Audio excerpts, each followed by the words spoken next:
السلام علیکم ورحمۃ اللہ وبرکاتہ نحمده ونصلی علی رسوله الکریم اما بعد قال اللہ تعالی فی القرآن المجید اهدنا الصراط المستقیم فی سورة الفاتحہ۔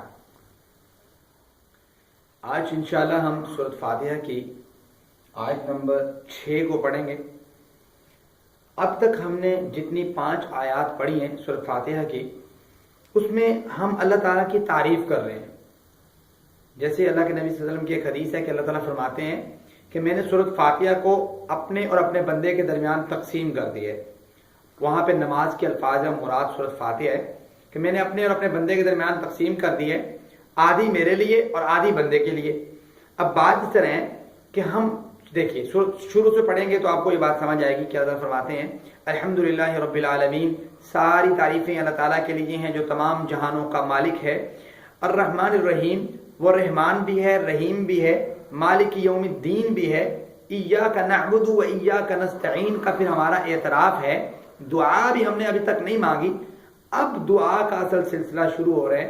جس آیت کو ہم پڑھنے کے لیے جا رہے ہیں وہ آیت میں ہم پہلی دعا مانگتے ہیں جب ہم سورۃ فاتحہ پڑھتے ہیں، ہاتھ باندھے ہوئے اللہ کے سامنے سرخرو ہوتے ہوئے، اور ہم یہ کلمات کہہ رہے ہوتے ہیں اہدنا الصراط المستقیم۔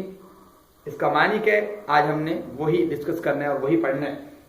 تو آئیں، سب سے پہلا لفظ ہے اہدی، اس کے بعد نا الصراط المستقیم۔ اہدی کا معنی ہوتا ہے آپ دکھائیں، تو دکھا۔ نا کا معنی ہوتا ہے ہمیں۔ الصراط کہتے ہیں راستے کو، المستقیم سیدھا راستہ۔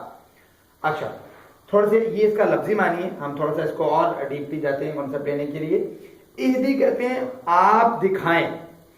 اب آپ دکھائیں یہ کون سا سینٹینس ہے؟ عربی میں اس کو کہتے ہیں فعل امر، اور انگلش میں اس کو کہتے ہیں امپیریٹو، جس میں جملے میں حکم دیا جا رہا ہوتا ہے۔ اور یہ حکم کون سے؟ یہ حکم بطور ریکویسٹ ہے، بطور عرض ہے کہ اللہ جی یا اللہ تعالیٰ آپ ہمیں دکھائیں، نہ ہمیں۔ یہ نہ کیا ہے؟ یہ اسم ضمیر ہے جس کو ہم انگلش میں پروناؤن کہہ رہے ہوتے ہیں۔ جیسے ہم ہی اور شی اور اٹ اس طرح کے الفاظ یوز کرتے ہیں کسی اصل پرسنالٹی کے بارے میں، وہ ہماری پروناؤنز ہوتے ہیں، وہ ہماری اسم ضمیر ہوتی ہے۔ اسی طرح عربک میں بھی اسم ضمیر ہے جو ہم نہ استعمال کر رہے ہیں، اس کا معنی ہوتا ہے ہمیں۔ اہدی، اے اللہ دکھا، آپ دکھائیں، نہ ہمیں، الصراط راستہ، راستہ دکھائیں۔ اب یہ لفظ جو الصراط ہے یہ اصل میں سین راتا والا لفظ ہے، سراتا، جو صاد سے بدل دیا گیا ہے۔ اس سراتا، سرتا، یسرتو جو لفظ ہے، اگر آپ ڈکشنری میں دیکھیں، قاموس میں دیکھیں تو اس ورڈ کا معنی ہوتا ہے نگلنا، نگلنا ہوتا ہے۔ اور سرات کا معنی ہوتا ہے کہ بالکل صحیح راستہ، واضح راستہ، اس کو سرات کہتے ہیں۔ اس لفظ کو عربی میں جو ہے نا کنورٹ کیا گیا صاد میں۔ بذات خود اس کا کوئی باب نہیں ہے جہاں تک میں اس کو دیکھ سکا ہوں الصراط کا۔ تو یہ الصراط کا معنی ہوتا ہے راستہ، واضح راستہ، سیدھا راستہ۔ اب کون سا راستہ دکھانا ہے؟ صراط کی جو صفت ہے وہ کون سی ہے؟ وہ ہے المستقیم، سیدھا راستہ۔ ٹھیک ہے، یہ اس کی تھوڑی سی مطلب ڈیپلی لفظوں کی تھی۔ اب اس کی تھوڑی تشریح کی طرف آتے ہیں کہ اس کی تشریح کیا ہے، یہاں اس کو تھوڑا سمجھنا چاہتے ہیں تو آئیں۔ لفظ ہے اہدنا الصراط المستقیم، اہدنا، اے اللہ ہمیں دکھا۔ ہم جو پیچھے یہ بات کی آرزو کر رہے تھے، ایاک نعبد و ایاک نستعین، اللہ ہم صرف تیری عبادت کرتے ہیں اور تجھ سے مدد طلب کرتے ہیں۔ اب ہم عبادت کرنے کے عوض ایاک نعبد، صرف تیری عبادت کرتے ہیں، اس کا ایک قسم کا وسیلہ دیتے ہوئے ہم یہ کہتے ہیں ہماری اپنی عبادت کا، اپنی جو ہے نا عبادت کا وسیلہ دیا جا سکتا ہے۔ اس میں ہم یہ کہہ رہے ہوتے ہیں کہ اہدنا، اے اللہ اب ہم جو ہے نا تیرے سامنے اس بات سے دعا کرنے لگے ہیں کہ آپ ہمیں دکھائیں الصراط، راستہ، المستقیم، سیدھا۔ سوال یہ ہے کہ سیدھا راستہ کیا ہے؟ دوسرا سوال یہ ہے کہ راستہ دکھانا، بتانا، دکھانا، اس میں تھوڑا فرق ہوتا ہے، یہ چیز سمجھیے گا۔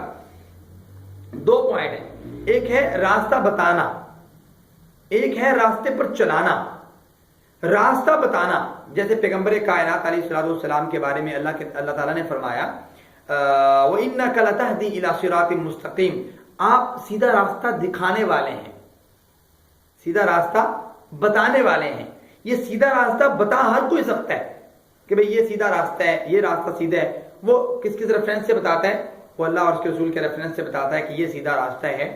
لیکن ایک ہوتا ہے سیدھا راستے پر چلانا. یہ سیدھے راستے پر جو چلانا ہے وہ صرف اللہ تعالیٰ کا کام ہے.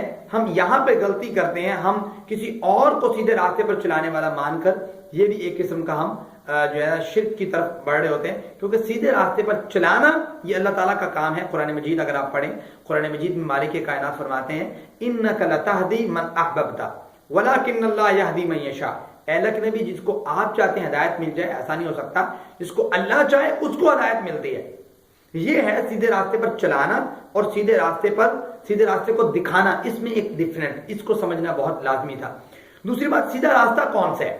اس پہ ایک حدیث اللہ کے رسول صلی اللہ علیہ وسلم کی وہ آپ کے سامنے عرض رکھنا چاہوں گا کہ جس میں پیغمبر کائنات کے صحابی ہیں حضرت نواس بن سمعان رضی اللہ تعالیٰ عنہ راوی رسول ہیں، اور یہ روایت مسند احمد میں اور ترمذی میں موجود ہے.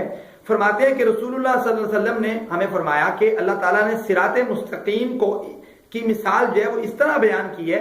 یہ صراط مستقیم کی جو مثال ہے، سیدھے راستے کی مثال، وہ اللہ تعالیٰ نے اس طرح بیان کی ہے کہ ایک راستہ ہے، اس کے دونوں طرف دیواریں ہیں.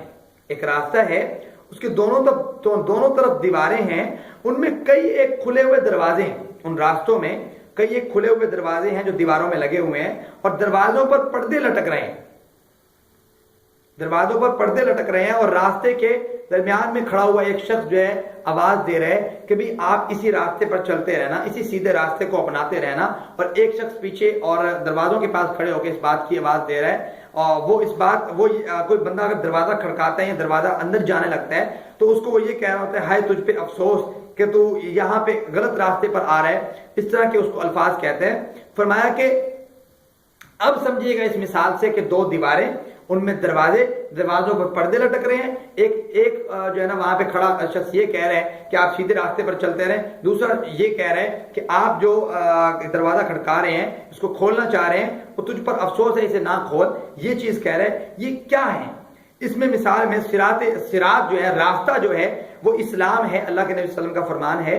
اور دیواریں جو ہیں وہ حدود الہی ہیں، کہ یہ حدیں ہیں کہ اللہ تعالیٰ نے جو مقرر کی ہیں، ان کو اگر کراس کرو گے تو پھر غائب ہو جاؤ گے، اپنے راستے سے بھٹک جاؤ گے. سو یہ حدیں اور کھلے ہوئے دروازے جو ہیں، اس سے مراد اللہ تعالیٰ کی حرام کردہ چیزیں ہیں کہ وہ کھلی ہوئی ہیں. آپ کو اجازت ہے وہ کرنے کی، لیکن آپ نے کرنا نہیں ہے، اس سے رکنا ہے. کھلے ہوئے دروازے جو ہیں وہ اللہ تعالیٰ کی حرام کردہ چیزیں ہیں. اور راستے کے دروازے پر پکارنے والا جو قرآن پکارنے والا ہے کہ بھئی سیدھے راستے پر چلتے رہو، سیدھے راستے پر چلتے رہو، نبی کائنات نے فرمایا وہ قرآن مجید ہے، قرآن کریم ہے. اور راستے کے وسط میں پکارنے والا اللہ تعالیٰ کا وہ خوف جو دے رہا ہے، جو ہر مسلمان کے دل میں ہوتا ہے، یہ وہ ہے. معلوم یہ ہوا کہ سیدھا راستہ جو ہے وہ اسلام کا راستہ ہے. سیدھا راستہ جو ہے وہ دین کا راستہ ہے. سیدھا راستہ جو ہے وہ اللہ اور اس کے رسول کا راستہ ہے. کسی اور پرسنالٹی کے پیچھے چلنا، کسی اور شخص کے پیچھے لگنا، کسی اور کی باتوں کو پوری زندگی مانتے رہنا، یہ جنت کا راستہ نہیں ہو سکتا.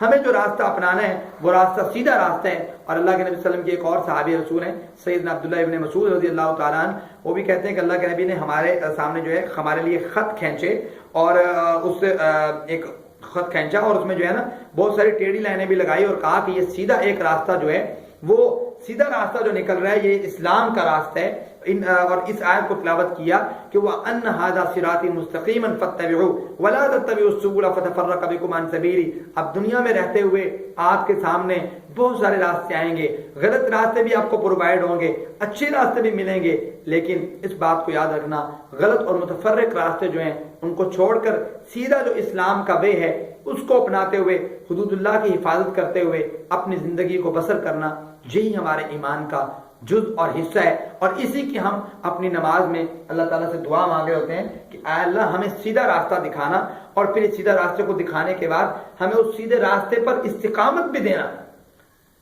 اصل چیز اس میں استقامت ہے کہ اللہ اگر ہم کوئی نیکی کر رہے ہیں تو پھر ہم اس پہ قائم رہیں.